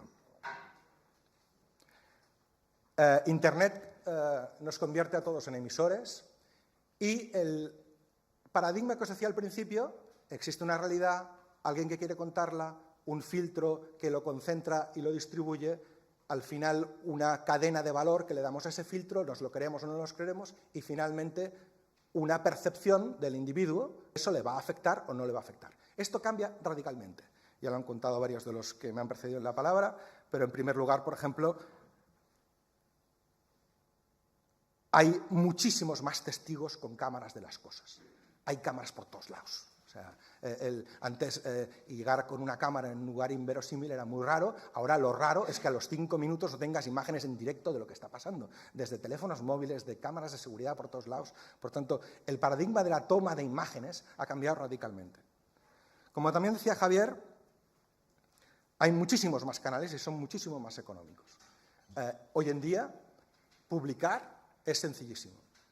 Publicar un vídeo está chupado. Editar un vídeo, por favor, me acuerdo cuando editar un vídeo era un drama. Y hoy en día mi hijo lo hace con 3 patadas, con 20 programas que están colgados en la red y lo hace estupendamente. O sea, quiero deciros que todo ha cambiado muchísimo en ese sentido. Nos ha dejado algunos, incluso en algunas cosas, fuera de juego. Los filtros de... Es decir, el decidir qué es valioso, a qué voy a hacerle caso o no. No me ha dado tiempo a colocarlo en la presentación, por tanto lo traigo aquí.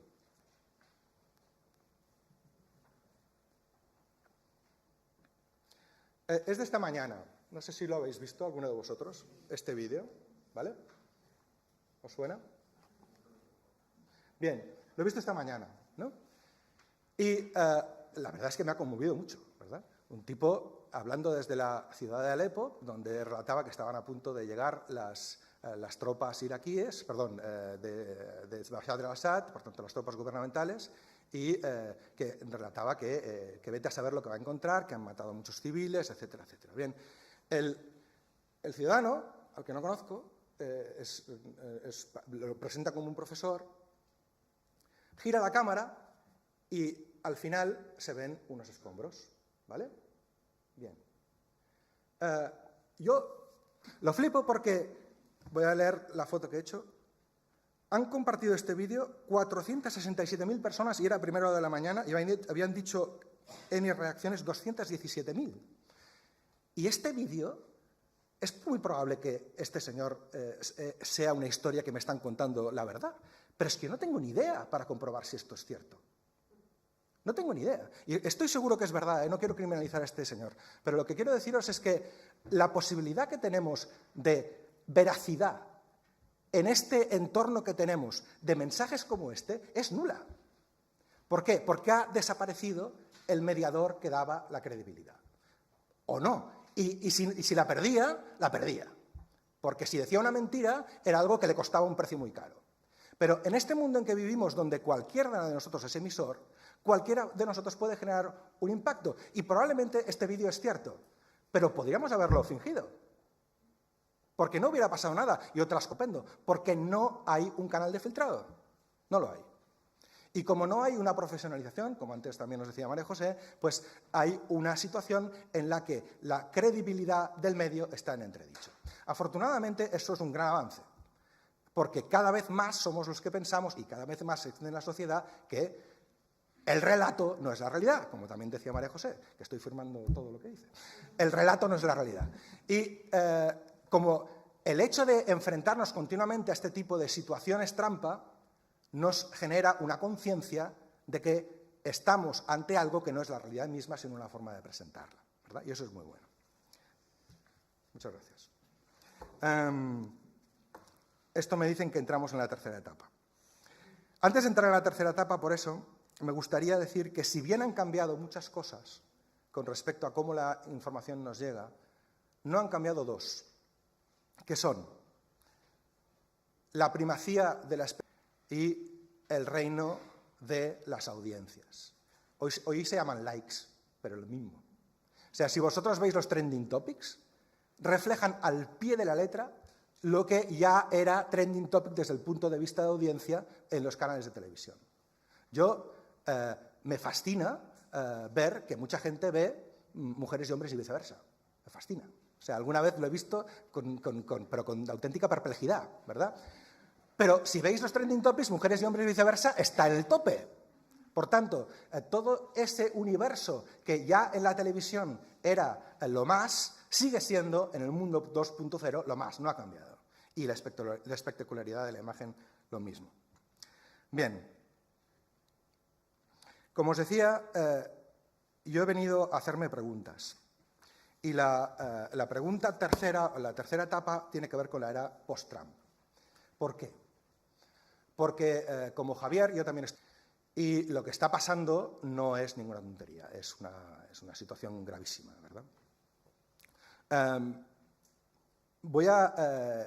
El artículo que de alguna forma me ha cuestionado más sobre qué es lo que está pasando es un artículo de una escritora y ensayista estadounidense de origen marroquí que se llama Laila El Alami, lo publicó hace un par de semanas en el New York Times, y se titula La identidad política de la blanqueidad.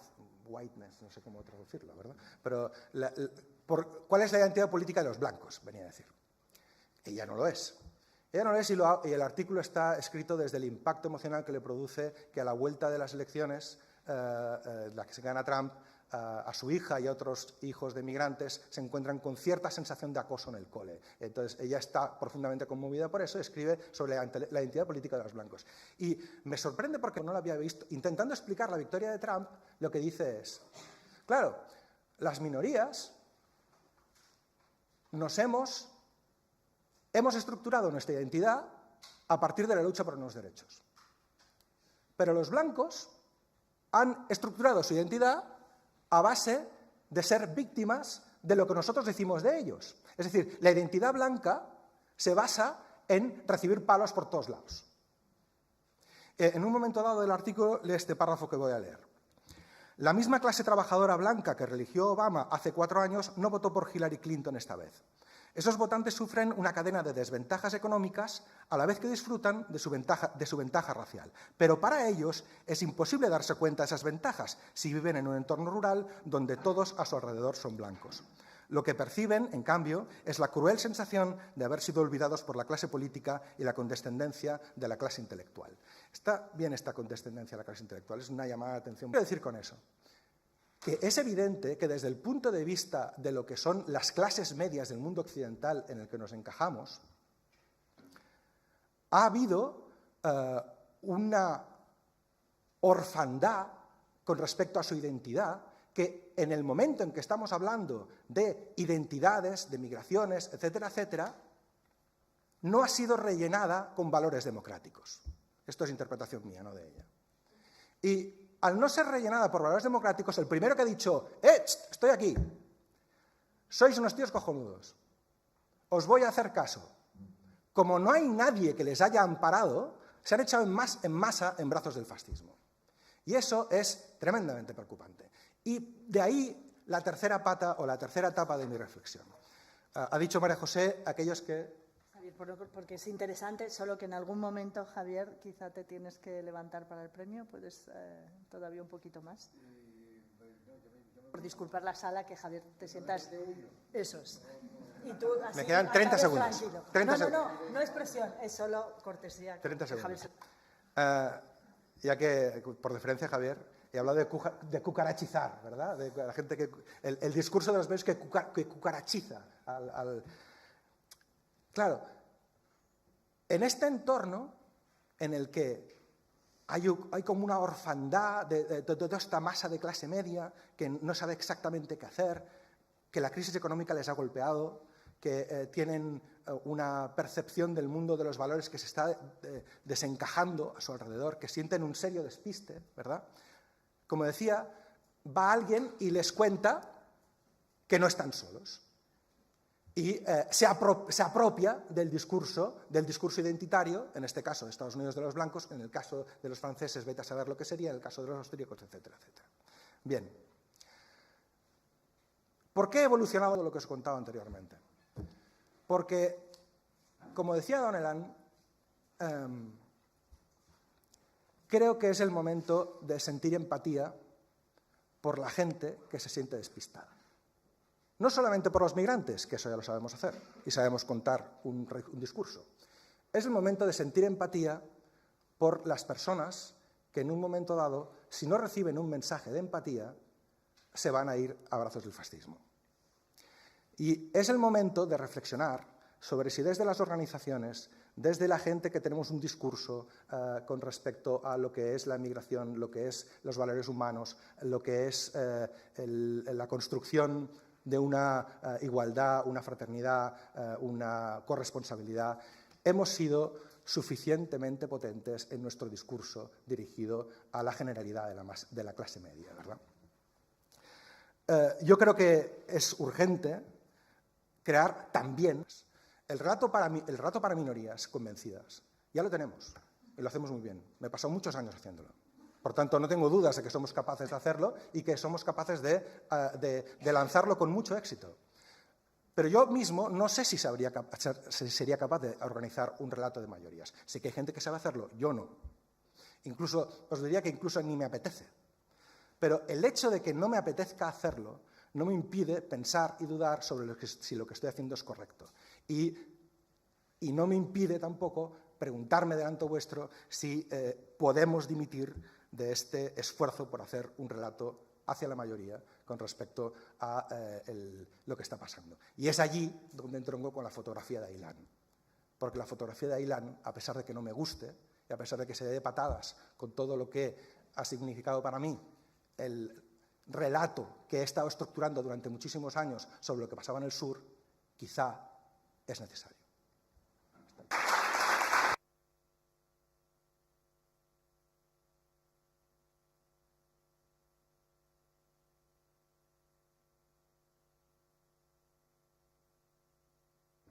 Y creo que habéis cumplido con creces con la idea de complejizar esa mirada sobre la responsabilidad y las capacidades de los medios para generar relato. Javier, vas a seguir hablando a esas mayorías en el Consejo General del Poder Judicial o de la Abogacía, ¿dónde te vas? Me temo que es otra minoría. Pero es exactamente lo que has dicho, que creo que eso es exactamente lo que hay que hacer como única respuesta a todo esto que estábamos comentando, porque otra difícil la tenemos. Y si no hacemos un relato para la mayoría, para que cambien su forma de pensar el mundo, vamos en esa dirección. Es mi y me piro porque si no me van a matar. Muchas gracias.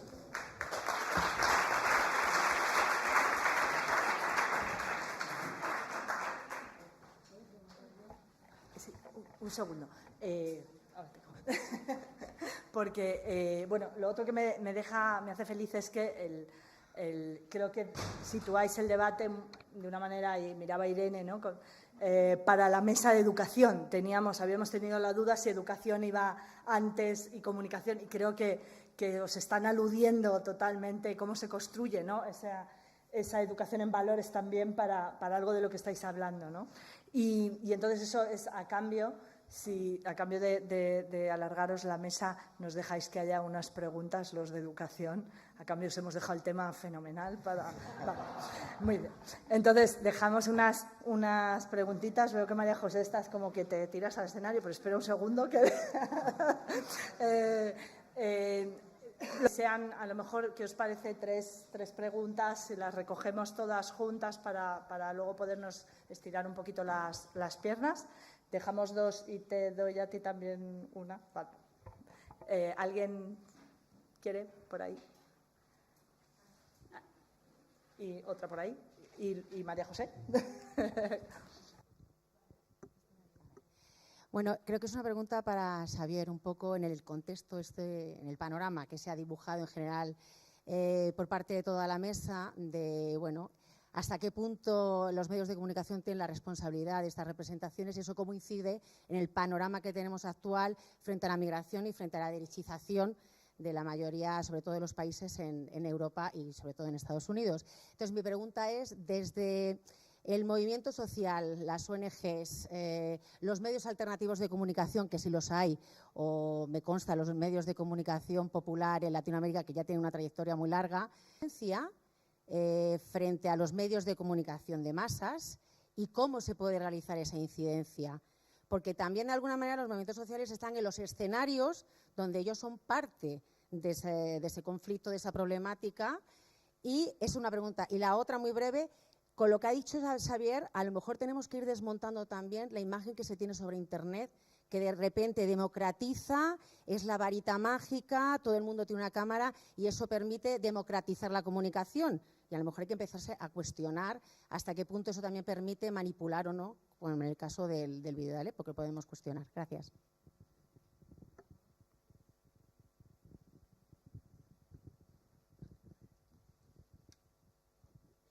No, gracias a los cuatro, a los cinco, por la pasión y por todas las ideas que nos habéis dado. Yo me quedo con la última intervención con una pregunta, ¿no? Este relato de las mayorías, ¿no? Este volvernos a conectar y no gubernamentales. Oyéndote tengo la sensación de que nos estás diciendo no se entienden, habláis para unos pocos, habláis para los de siempre, para un público cautivo. Entonces yo te quería preguntar, ¿por qué es eso? ¿Por qué nos hemos desconectado de la sociedad? ¿Y qué tendríamos que hacer para recuperar esa conexión? Porque la gente ahora por la Castellana pasa cientos de personas que ni saben nada de este tema, ni les interesa, y nosotros no tenemos mensaje para ellos. ¿Qué tenemos que hacer?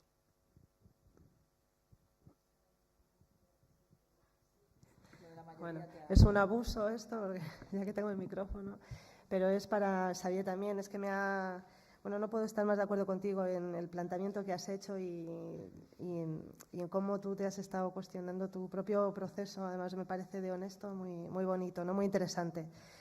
Y te quería preguntar sobre esto del relato para las mayorías, que es algo que evidentemente yo me llevo planteando un montón. Pero Dailán, en un principio, tú la ves con escepticismo o con precaución, precisamente porque es algo aislado, nos remite a lo estructural, demás y demás, ¿no?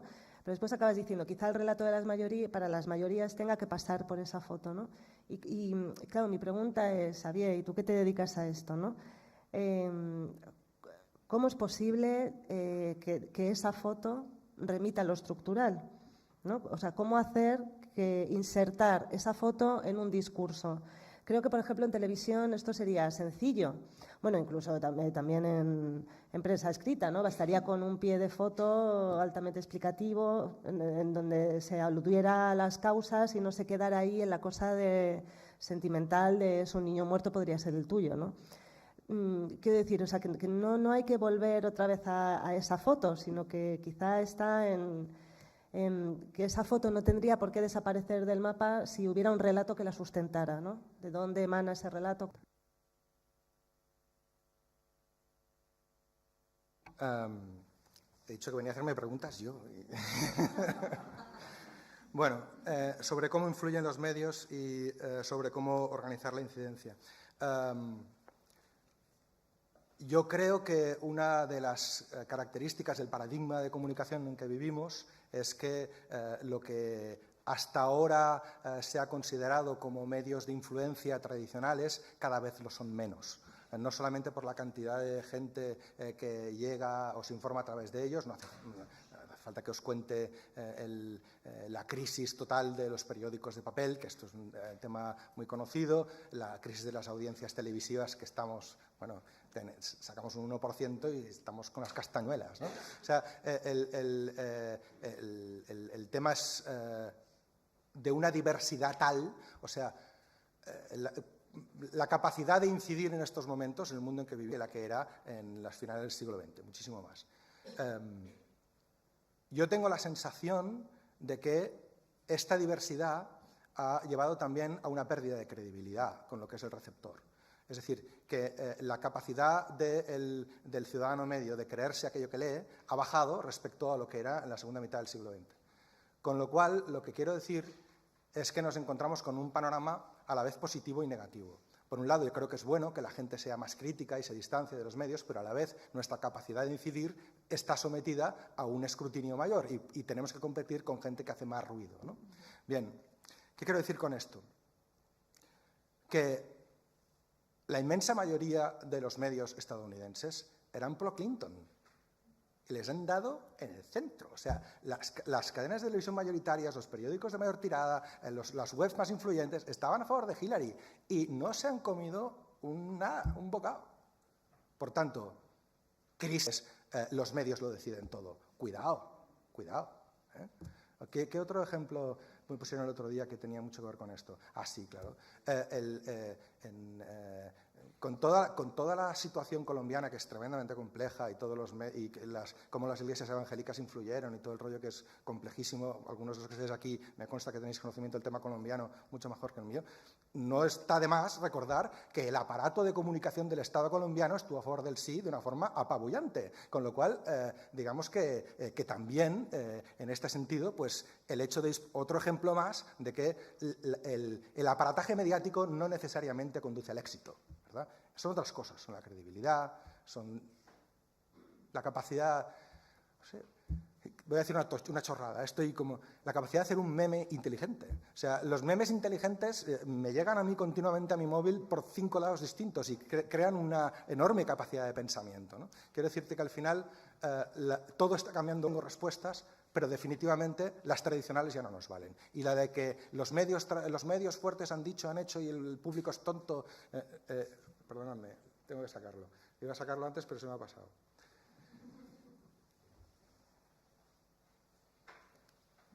El Mundo, ¿vale? Robe Iniesta, ayer, portada de El Mundo, portada, ¿vale? Lo malo de la democracia es que todo el mundo puede votar. Ja, ja, ja, qué chiste. Es que es muy fuerte. O sea, esto es lo que supongo que la chica, la escritora marroquí residente estadounidense se refería con la soberbia intelectual. O sea, ¿de qué vamos? ¿Qué mierda es esta? Hombre, por favor, ¿vale? O sea, no puede ser. Y encima un medio que le haga caso y que esta gilipollez la lleve de portada. ¿Pero de qué vamos? El progresismo ahí, no sé qué, ni de coña. O sea, todos somos ciudadanos. Y tenemos que tener empatía con los que no piensan como nosotros, ¿verdad? Bien, salto. Ramón, ¿qué podemos hacer? ¿Cómo podemos llegar, verdad? Yo diría que no tengo las claves y quizá la persona de los aquí presentes que más claves tiene es Mireia. porque Mireia ha hecho mucha publicidad y seguramente tiene más capacidad de pensar de una forma mayoritaria, porque su trabajo le ha llevado a intentar vender un producto a las mayorías, ¿verdad? Y yo no sé si tienes algo que aportar.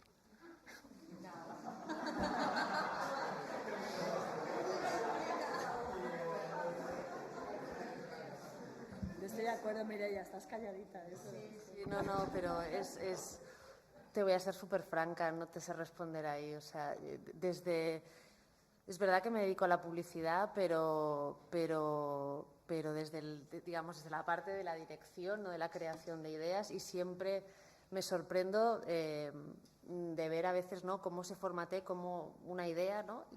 O sea, que soy un poco a veces una incrédula de la publicidad, o sea, que no soy la mejor persona para responder a eso. Pero en mi caso, y no sé si te servirá, ¿no?, y desde un enfoque totalmente diferente, pero para mí las cosas que me llegan de alguna manera son las que conectan directamente más con la persona. O sea, al final cuando me están queriendo contar algo a través de una historia o donde yo siento que, bueno, pues que te entienden de alguna manera, o que ¿no?, hay un acercamiento como más sensible, es cuando a mí, pues de alguna manera me llegan, ¿no? Entonces, cómo aplicarlo ya me parece más complicado, pero yo creo que en el momento, no sé cómo expresarlo, pero que la empatía de alguna manera más, yo creo que es como una manera de llegar, pero insisto, o sea, no sé qué trucos o qué manera, no te sé decir. La última pregunta era de María José, cómo remitir a lo estructural. Voy a dar un mensaje pesimista. Otro. Quizá estamos en una fase donde no es lo más urgente. Es decir, quizá estamos en una fase donde lo más urgente quizás es un cambio de conducta. Cambio de conducta. No hagas eso. Y el no hagas eso quizá hay que llegar con un discurso más emocional, un discurso más empático, más que lo entiendas tú, quizá más publicitario, quizá menos contextualizado, pero no lo hagas. Y el no lo hagas, no sé yo si llegaremos si a ese no lo hagas le añadimos 2 folios de información. ¿Me explico? Y en ese sentido soy pesimista. Creo que la capacidad de permear en una persona que en un momento dado se debate en lo que se está debatiendo actualmente y de hacerle cambiar de actitud, pues no pasa por el discurso de la razón, sino por el discurso de la emoción. En este punto vais a discutir, lo que no sé qué tal habla de mí, pero sois mis amigos los dos, así que creo que es la hora de levantarnos y pasear un poquito, y para que los de educación, que creo que es el verdadero debate, lo tenéis vosotros. ¿Vale? Muchas gracias.